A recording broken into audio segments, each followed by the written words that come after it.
Good afternoon, everybody, and happy Super Bowl Sunday. This is the Two Old Farts coming at you. My name is Chuck. And I'm Lou. I'm better looking at the two old farts. Okay, you say so. Oh, we're going to start that argument? Nope, I let you think what you want to think. You do you, I'll do me. It's a good way to start everything off, right? Absolutely. Let the old fart think what he wants to think. There you go. Be that smiling old fart that forgets where the hell he's going. Yesterday, your mom and I, Braylon plays on Saturday. She's in a youth league on the volleyball. It's Aubrey's daughter, right? And they play off of Vance Jackson, just right behind 755 Mile Whataburger there, right? Just right up the street there. So usually I just go down Claver 410, right? So which way did I go yesterday? 1604. Then it dawns on me, I think you're going the wrong direction. I think you need to. Lord have mercy. Are you losing your damn mind, old man? So that was your mom's fault. She got me distracted. I can blame it on her. She's not around. Why? She blames you for every other thing else. So if something else fails, like, see what you made me do? Anyway, well, how's the game going to go today? Oh, man. You know, I thought back when it was Alabama against Michigan, I thought it was going to go our way. I thought we had the far superior team. You know, given the statistics of the teams played, you know, the big signature win for Ohio State was Penn State on the road. And then Penn State played, was it Ole Miss? Yep. And they got beat pretty bad in that bowl game. So then you're thinking, well, shoot, man, we beat the tar out of Ole Miss. That was probably our signature win in the SEC. And, like, if they can beat them and we beat them, like, we should be able to handle Michigan. But, my God, that was a defense like we have never seen. And we were just out-coached. But so going the way... Yeah, I got out-coached. So back to your original question about how I think it's going to go today. Vegas has it at, 1.5 points? Yeah, 2 points. To the 49ers' favor, which means it's really a 50-50 toss-up when you really get down to it. It could go either way. I mean, neither team is going to have, if they have a turnover or something, it's over. Yeah, they talk about Mahomes hasn't thrown any interceptions in the last 5 or 6 games. Well, shoot. What happens if he throws an interception? Yeah, I think special team it probably may be the difference in this ball game. I'm thinking 3 to 7 points difference either way. I think it's going to be a 3-point or less difference. I think the Chiefs are a little bit better. I don't know. But defensively, I think the 49ers are a little. So I'm not sure how Brock Purdy is going to handle the big stage. And see, that's a positive for the Chiefs. You know, you've got all of that chemistry. You've got, 3 Super Bowls in the last, 5 years appearances with the Chiefs. You know, you look at Kelsey and Mahomes, man, that's like Brady and Gronk, you know? Yep. So that's going to be a good game. We get started. So what's your prediction? I'm taking the Chiefs 3 points. I'm saying 21-17, 4 points or somewhere like that. I don't think it's going to be a wild scoring ball game. I think the defenses on both sides will step up. I think San Francisco's defense to me is a little bit stronger. But I think so too. This is a big game. I think the Chiefs' offense are a little bit stronger than simply because of experience. I like Brock Purdy, but they got a running back who's been there before. And they got a lot of players who've been there before that San Francisco has. And so I think it's going to be a good game. I think so too. I think it's going to be probably 23-24 or maybe 20-23. Because I think the over-under is 44, 45, 46 points. So it's going to get into the 20. So I think each team is going to have at least 3 touchdowns. Right. I mean, because it's just such a pass-intensive league right now. And it's used to back in the day, the game was what you talked about all the time. But nowadays, people talk about commercials. They're interested in the commercials and who the entertainers are and stuff like Yeah, that. the halftime entertainment and the Oh yeah, commercials. that's big business. And I think that's good for the sport because it attracts as wide of an audience as can be. It's no longer just for the guys who grew up either playing or watching or both of football and competitive sports in general. It's for everybody now. Like you said, the halftime entertainment is huge. The commercials are just out of this world, and everybody talks about it on Monday morning. The best commercials, the worst commercials. It's that water cooler talk, if you will. Oh yeah, and Monday will be probably the highest day of the year for call outs for the whole year. People hung Oh yeah, over and calling out tomorrow and stuff like that. So, and these commercials are out of sight. I've got some notes here in a few minutes. We'll go over $7 million for a 60-second ad. Of course, that's what it was last year too, 7 million. But okay, that's a lot of money. Yeah. yeah. It's funny that you mentioned calling in sick or coming in late or whatever. Being overseas when I was in the military, the game would if you're in Europe, the game doesn't come on till almost midnight, if you will. Right. So the game doesn't end till like 4:30 in the morning. So usually, the commanding general of the forces in Europe would allow people to come in at noon, if you will, so they could watch. Usually, it was like that for the World Series, the Super Bowl, that kind of stuff. Yeah.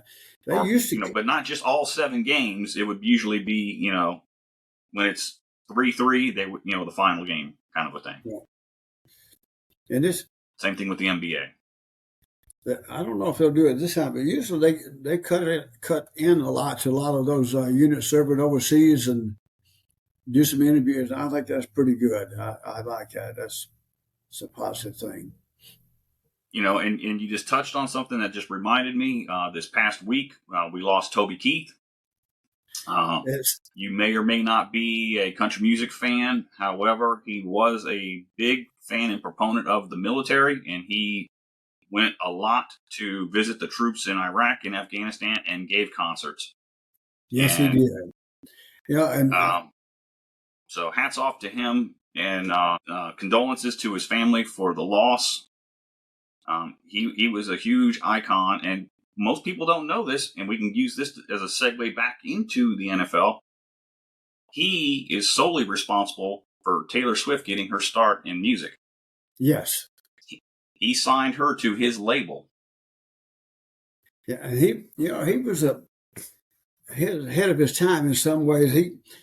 He started his own label, his own recording company, because he didn't like the Mm-hmm. way things were done. I mean, he was his own person. So you got to It was his own man. you got to give him credit for the things he's done, what he's achieved, and for the battle he fought. Yes. 62, something like that. Yes. So such a young man. Yep. From Oklahoma, right? Yes. Yeah. So it was sad. I've been listening on the country radio station, channel 58 on Sirius XM all week. They've been tribute to him. I thought that was pretty damn nice. Playing all of his songs, and they had people on interviewing that known him all his life, and fans who've gone to his games and his concerts and stuff like that and watch him. I think that's the way it should be. Yeah. Huge loss. Yeah. But back to Taylor Swift, back to Travis Kelce, back to the Chiefs. And that's another aspect. A lot of people are against it. They don't like it. They don't want to hear about it. Is all the talk about Taylor Swift and Travis Kelce. I could give a shit less who he or she dates. If she's in the box, watching her boyfriend play, who cares? Really, who cares? Absolutely. But you know what? It's good for the game. Because you know what? Ultimately, I think so too. she's a billionaire. It's not going to make any Not quite. difference. She ain't a Yeah, billionaire, but she's getting close. her net worth is just a little over $1 billion. Her net Let me worth. look at this. Yeah, but it's Oh, you're right. 1.1 billion. I yeah. apologize. You are correct. But it's good for the game because it attracts more people to the game. It's all about entertainment. It's about the performers. It's about the commercials. It's about the games, and I like Kelsey. He is I not do too. from what I can see. I know they interviewed him, and his comment was, he said, "Once I step on the field, one thing I think about, and that's the game." and And it shows. You look at his performance. There's been no drop off. You go back to when Tony Romo was dating. God, what was her name? The singer. There was a drop off in his performance, and it was all of that hype about the two of them.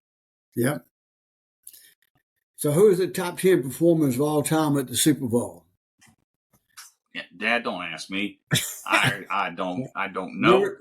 Number 10 in 2013, Destiny's Child reunion. Okay. Number 9, 2022, Dr. Dre, Snoop Dogg, Eminem, Mary J. Blige,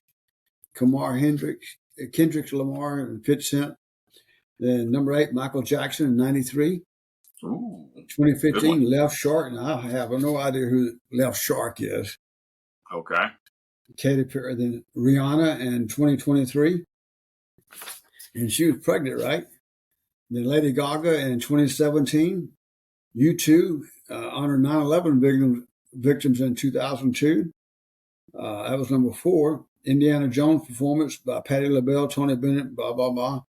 And Diana Ross in 1996. She left in a helicopter.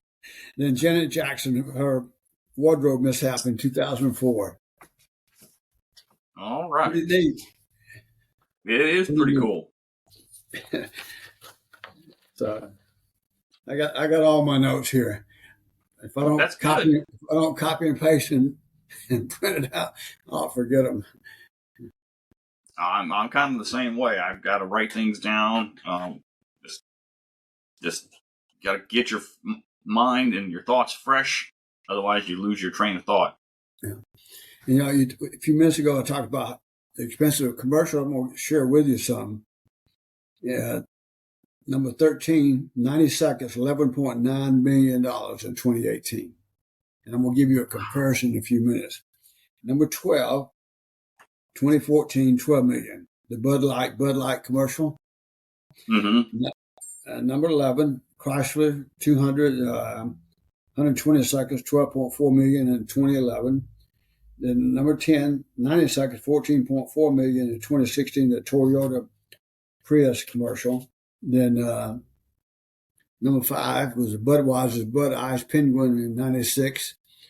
And number 4, Busch Classic. Number 3, in 93, Michael Jordan, Bugs Bunny, and Nike's Air Jordan type thing. The Air Jordan, yeah.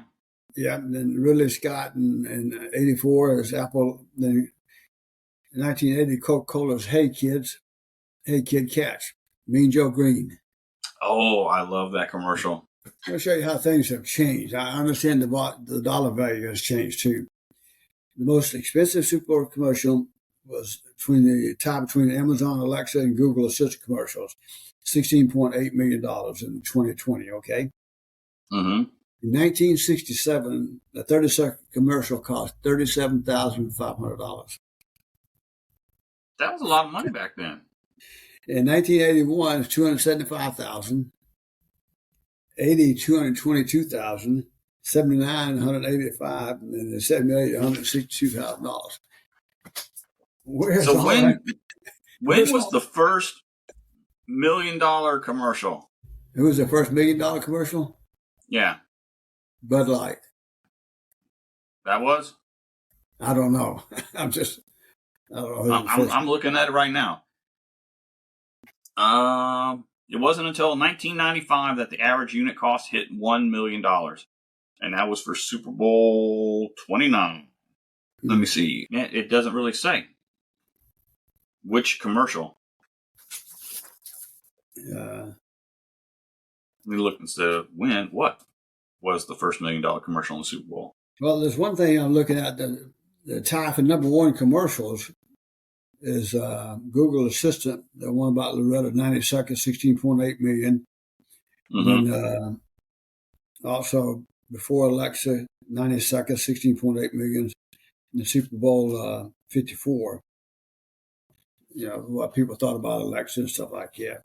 It was about a tearjerker showed an elderly man using Google Assistant to assemble members of his late wife. Interesting. I can't find the first $1 million commercial. So hey, fans, listeners, if you got it, post it on the socials if you don't mind.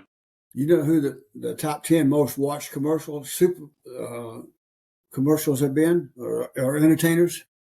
Not commercials, but entertainers. You just read the most. No, entertainers. Yeah. You were talking about Rihanna and Eminem and Snoop Dogg and all those guys. Jennifer Lopez and Shakira. Super Bowl 54, 104.1 million viewers. Wow. That's impressive. Justin Timberlake, number 9, in Super Bowl 52, 106.6 million. Then number 8, Black Eyed Peas, 110 million. Then Beyonce in Super Bowl. Or Beyonce. I forgot now how many million she had. Then Madonna, she had 114 million. Wow. Bruno Mars. Oh man, I love that performance of Bruno Mars. Yep, I forgot he had 114 million, something like that. Coldplay, 115 million. Lady Gaga, 118 million viewers. Wow. Then you got Katy Perry, 121 million. That's just incredible. And then you had Rihanna. It didn't show how many million she had, but and that goes to the point I was making earlier. 3 things about the Super Bowl. One is the game. Back in the day, it was the game. Now I'm not sure which is more important, the commercials or the entertaining. But I think that depends on the audience. Who in the audience is watching is they're doing it for different reasons. And I think that's good for the game, like we said earlier. You're attracting so many different people to the game, right? And you're expanding it. Otherwise, they can't pay out all these $100 million salaries or $200 million salaries to these players, right? Well, that also comes through with the TV ad revenue throughout the year, ticket sales, merchandise, licensing, all of that type of stuff. It's a very competitive market and lucrative, but not as lucrative as probably baseball or even soccer. Oh, yeah. And soccer, that's a global sport. It is, and there is so much money. It's probably the most expensive game, money-wise, or I won't say expensive, but money-making. Lucrative? You're going to say lucrative. So, I know that your sister Tina and Jordan, they're big soccer fans. They went to a game at the soccer stadium here in San Antonio. It was kind of like they had all the players coming. It's kind of like a practice game. I don't know exactly what they call it. An exhibition game or something? Yeah. And it was sold out. Oh, the stadium. And people were standing in line to get in. And it was just like a preseason type game type thing. I truly believe soccer will be the sport that breaks through in San Antonio as a major sports team to come here. After the Spurs. It's not going to be baseball. It's not going to be football. I think it's going to be Major League Soccer. And their soccer games, because Jordan works at a lot of those soccer games, they're pretty much sold out, or they have a huge crowd in every game. Yeah. Yep. Speaking of those games, which are the 15 best Super Bowl games of all time? So, number 15 Mm. is the Eagles and the Patriots in 2005. Okay. Then in 2020, Super Bowl 54, 49ers and the Chiefs. Then 13 is the Panthers and the Patriots in 2000. Then 12 is Super Bowl 10, Steelers and the Cowboys in 76. Yep. Then Remember that game. number 11, Patriots and Ram in 2002. Super Bowl 36. Then number 10, Giants and Bills in 91. Okay. Then number 9, Super Bowl 3, my favorite. The Jets and the Colts in 1969 when Joe Namath predicted we're going to win. That's my all-time favorite. Then I'm number surprised 8. I'm surprised it's as high as number 9. Me too. Then number 8 was Steelers and Cardinals in 2009. And then the Eagles and Patriots in 2018. And there's Patriots and Giants in 2012. And then number 5 Oh, is, yes, that was a good one. yep. Number 5 is the Rams and Bengals in 22. Patriots and Seahawks in 15. Rams and Titans in 2000. And number 2, Giants and Patriots in 2000. And number 1, and I don't really get this one other than the comeback, was Patriots and the Falcons in 27. That was the highest score. I find it incredibly difficult that the 49ers Bengals in Super Bowl, what was it, Super Bowl 16? That they were down and they came back. I think it was. I just so happen to have those. The biggest comebacks in NFL games. The biggest one is one I just told you about. Yeah, the 49ers beat the Bengals 26-21. Number 1, 33 points for the Vikings and the Indianapolis Colts. And the Bills and Oilers in 92, 32 points. 2013, Chiefs and Colts, 28 points. Then Jaguars and the Chargers. Then 26 points was Colts and the Bills. Then you had the Patriots and about 30, forgot how many points now. 25 points for the Browns and the Titans and Cardinals and Buccaneers. So that's pretty interesting. And the largest deficit to overcome to a tie was 31 points with the Bills and the Broncos in 1960. And it ended up in a tie, 38-38. And then in 1948, 28 points by the Eagles and the Rams. They ended up tying 28-28. It goes back to what you were saying today. It's probably going to be 21-24 type ball game. I don't see either one of those teams putting up a lot of points and somebody having to come back. I think the defense is too strong to have that kind of a ball game. Of course, you never know. So I was incorrect. Yes, that was the Bengals, but it wasn't Super Bowl 16. It was Super Bowl 23, I believe. So Joe Montana, who is arguably in the conversation with Brady as, one of the best quarterbacks of all time, Joe Montana, up until that point, had orchestrated 31 fourth-quarter comebacks in his Hall of Fame career. Yes. And one of them took place on January 22nd, 1989, as he lifted the Niners to a Super Bowl win. They were playing Cincinnati, again for the second time, and for 3 quarters, the Niners and Joe Montana were unable to get into the end zone. So after a 93-yard kickoff return for a touchdown by the Bengals, the 49ers trailed 13-6. So in the fourth quarter, that's when Joe Montana came alive. He threw a 14-yard touchdown pass to Jerry Rice to tie the game. And after a Bengals field goal, with them left them in after the Bengals field goal, there was 4 minutes left on the clock. And the Niners got the ball back on their own 8. And this is where, clutch players come together and they settle down their team. And this is why they call Joe Montana Joe Cool. Yeah. So as they get back into the huddle, and they're at the 8-yard line, they got to go 92 yards to score a touchdown. He made a funny joke. Yes, he did. So he made, in 3 minutes, he completed 8 of 9 passes, 3 of them to Rice and 3 to Roger Craig. And the last of which was a 10-yard touchdown to John Taylor.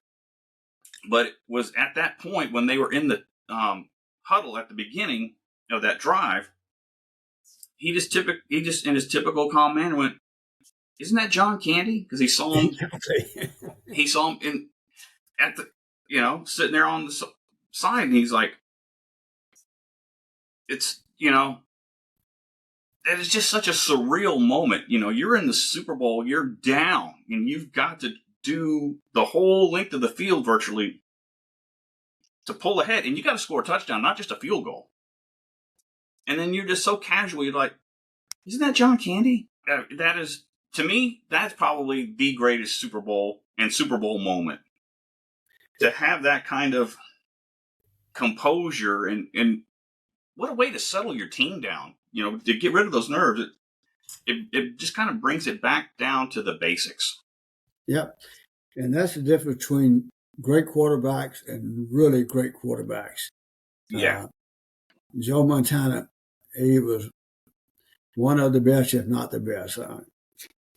In the 49ers, sometimes it isn't just about the rings. Sometimes. No, it's not. Usually it's going to be fun, and I'll enjoy watching it. And when you think about the 49ers, brings back good memories of your Aunt Bertie.